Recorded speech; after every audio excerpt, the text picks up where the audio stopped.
जय बोलो देवादिदेव 1008 श्री भगवान महावीर स्वामी की। अहिंसा परमो धर्म की। परम पूज्य आचार्य गुरुवर श्री विद्यासागर जी महाराज की। परम पूज्य मुनि श्री 108 प्रमाण सागर जी महाराज की। पूज्य मुनि श्री 108 निर्वेद सागर जी महाराज की।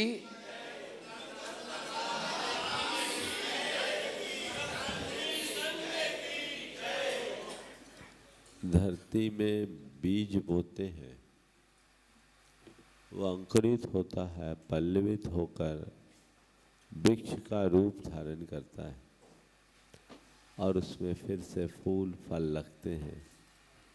एक बीज अनेक बीज के रूप में परिवर्तित हो जाता है।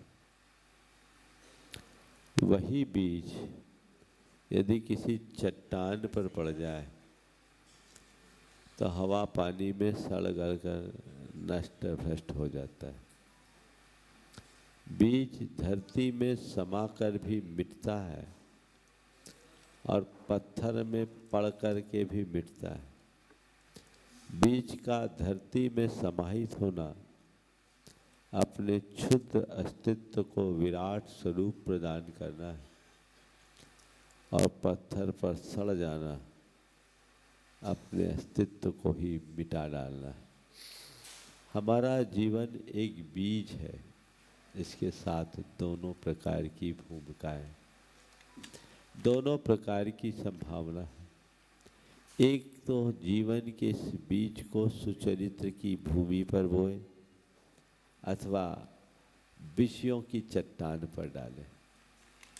जो अपने जीवन के बीज को सुचरित्र की भूमि में बोता है उसका यह जीवन बीज अनंत गुना फलीभूत होता है और उसका जीवन धन्य होता है।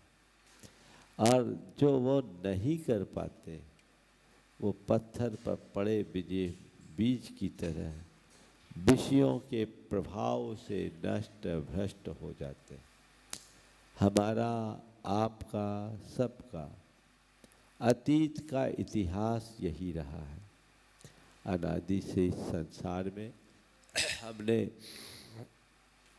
पंचेंद्रीय विषयों की चाह में, विषय कसाय के प्रपंच में अपने जीवन को केवल और केवल बर्बाद किया है।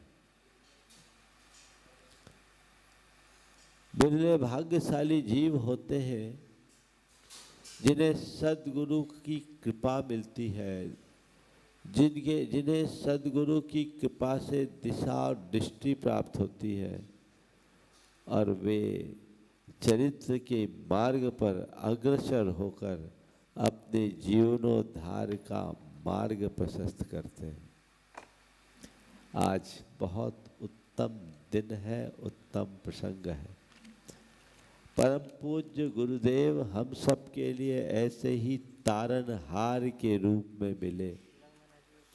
उनने अपने जीवन में असंख्य भव्य जीवों का उद्धार किया और उनमें भी उनके कर कमलों से जिन्हें लिंग धारण करने का सौभाग्य प्राप्त हुआ वे सब महा सौभाग्यशाली। आज से 2 वर्ष पूर्व गुरुदेव के कर कमलों से जो अंतिम दीक्षा हुई, मुनि श्री उत्कृष्ट सागर जी और उनके साथ 21 क्षुल्लक दीक्षा, हमारे साथ आदर सागर जी, समादर सागर जी, चिद्रूप सागर जी, स्वरूप सागर जी और सुभग सागर जी, 5 महाराज यहाँ हैं।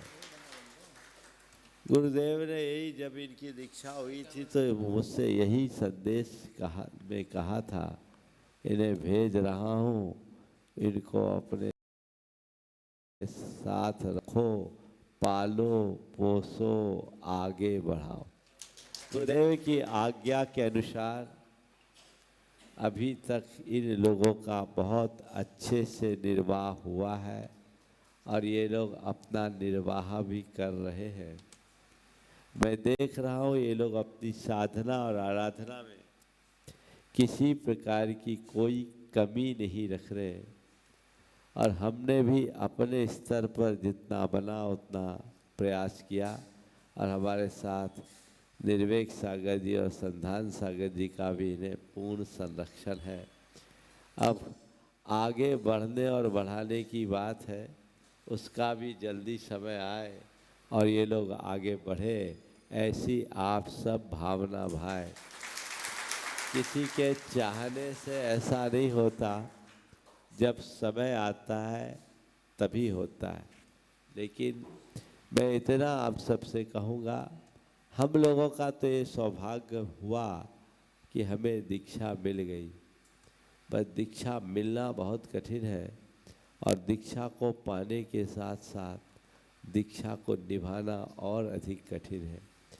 दीक्षा लेना एक पल की घटना है, और दीक्षा निभाना जीवन भर की साधना है। दीक्षा एक पल की घटना है और निभाना जीवन भर की साधना है। हम लोग साधक हैं, साधना कर रहे हैं, और उस साधना में क्या कर रहे हैं? गुरु से प्राप्त दीक्षा को निभा रहे हैं। ये हमारी अच्छी तरह से निभनी चाहिए। जिस उद्देश्य से हमने दीक्षा धारण की, वो उद्देश्य हमारे सामने बने रहना चाहिए, और जब वो उद्देश्य सामने उपस्थित रहता है तो अपने आप मन में उत्साह आता है, और उससे दीक्षा का निर्वाह होता है। तो अपने अंदर ऐसा निर्वाह, ऐसा उत्साह का भाव जागना चाहिए। तो ये तो हम सभी क्षुल्लक जी लोगों से कहेंगे, अपने उत्साह को उत्तरोत्तर बढ़ाते रहना चाहिए। प्रायः हम लोगों के जीवन में एक विचित्रता है कि किसी भी कार्य की शुरुआत में जो उत्साह होता है, उत्तरोत्तर वो घटता जाता है। मंदिर में दर्शन करने जाओ तो पहली बेदी में जितना अच्छा भाव होता है, धीरे धीरे दूसरी, तीसरी, चौथी और 24वीं हो तो आखिरी में तो निपटाते ही है, घट जाता है। जबकि वो बढ़ना चाहिए, लेकिन ये मन का स्वभाव है। ऐसे ही जब हम मोक्ष मार्ग में भी आगे बढ़ते हैं तो प्रारंभ में हमारी जितनी विशुद्धि होती है वो आगे मेंटेन रहे, ये कोई ज़रूरी नहीं। सिद्धांत शास्त्रों में ऐसा लिखा है कि जो मुनि दीक्षा लेते हैं उसके प्रथम अंतर मुहूर्त में बड़ी विशुद्धि होती है। और पहले अंतर मुहूर्त की विशुद्धि में भी एक बात बताऊं, एक आर्य खंड का मुनि बना और एक म्लेच्छ खंड का म्लेच्छ आकर के मुनि बना, वो भी दीक्षा ले सकता है। वो म्लेच्छ खंड से आगत मुनि, जिसे बहुत दुर्लभता से मुनि पद मिला है, प्रथम अंतर मुहूर्त में आर्य खंड के मुनि से भी आगे रहता है। उसकी लब्धि स्थान इतने अधिक बताइए, धवला का विषय बाद में पिछड़ जाता है, सही उपलब्धि इतनी बढ़ती है। तो जब हम दीक्षा धारण करते हैं, उस समय जो उमंग होती है, उस समय का जो वैराग्य होता है, वो बहुत उत्कृष्ट होता है। वो वैराग्य उत्तरोत्तर बढ़े तो जीवन का काया पलट है। लेकिन हमारे परिणाम स्थान चढ़ते उतरते रहते हैं, इसलिए वो विशुद्धि भी घटते बढ़ते रहती है। इसलिए आचार्य कुंद ने कहा, हर साधक को अपनी दीक्षा की तिथि हमेशा याद रखना चाहिए। दीक्षा की तिथि हमेशा याद रखना चाहिए, उसे कभी विस्मृत नहीं करना चाहिए।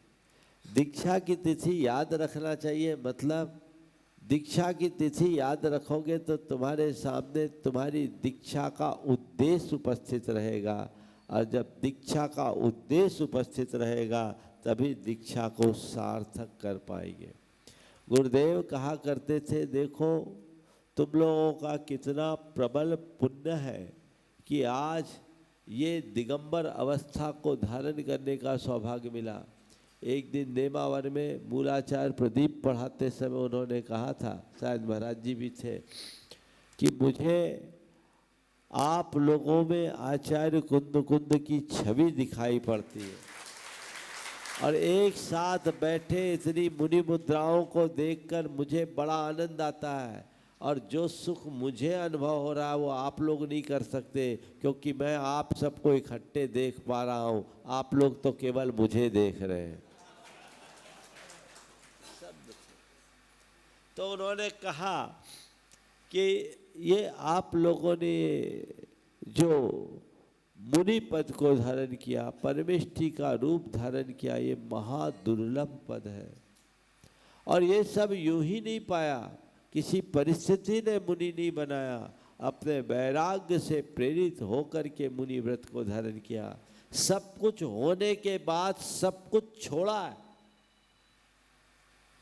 घर परिवार व्यापार व्यवसाय ठलवे तो थे नहीं, तो सब कुछ होने के बाद सब कुछ छोड़ा है। तो हमेशा एक बात को ध्यान रखना कि आखिर हमने अपना रुख क्यों मोड़ा है। ये गुरुदेव के शब्द थे, उसे याद रखो। अपने जीवन का उद्देश्य सामने उपस्थित हो तो मार्ग हमेशा प्रशस्त बना रहता है।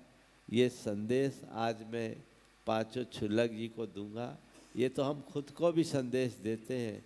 अपना उद्देश्य सामने हो, उमंग उल्लास उत्तरोत्तर बढ़े और जीवन का पथ प्रशस्त हो।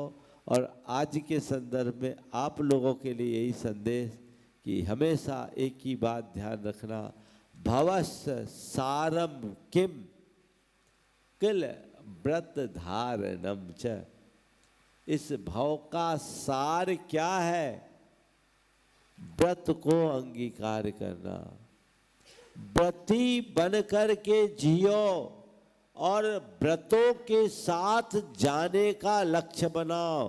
अव्रती बनकर असंयमी बन कर के तुमने अपना जीवन जिया तो सब कुछ खोया। आज से ऐसा लक्ष्य बना लो कि नहीं, अपनी गार्हस्थ्यिक जिम्मेदारियां मैंने खूब निभा ली, लेकिन अब मुझे आगे बढ़ना है, एक सीढ़ी चढ़ना है, अव्रती से व्रती बनना है। ऐसी सोच अगर बना लोगे तो रास्ता ऑटोमेटिक प्रशस्त हो जाएगा। तो वो अभ्यास नियमित हो, निरंतर हो, उसमें निरंतरता बनी रहे तो जीवन का पथ प्रशस्त हो सकेगा। तो यही भाव आप सब संजोए, हम अनुव्रती बने। उसकी शुरुआत बहुत नीचे से ही सही हम करें और कुछ आगे बढ़े। ऐसे नहीं जाना, एक दिन कब कहानी खत्म हो जाए पता नहीं और सब धरा का धरा रह जाएगा।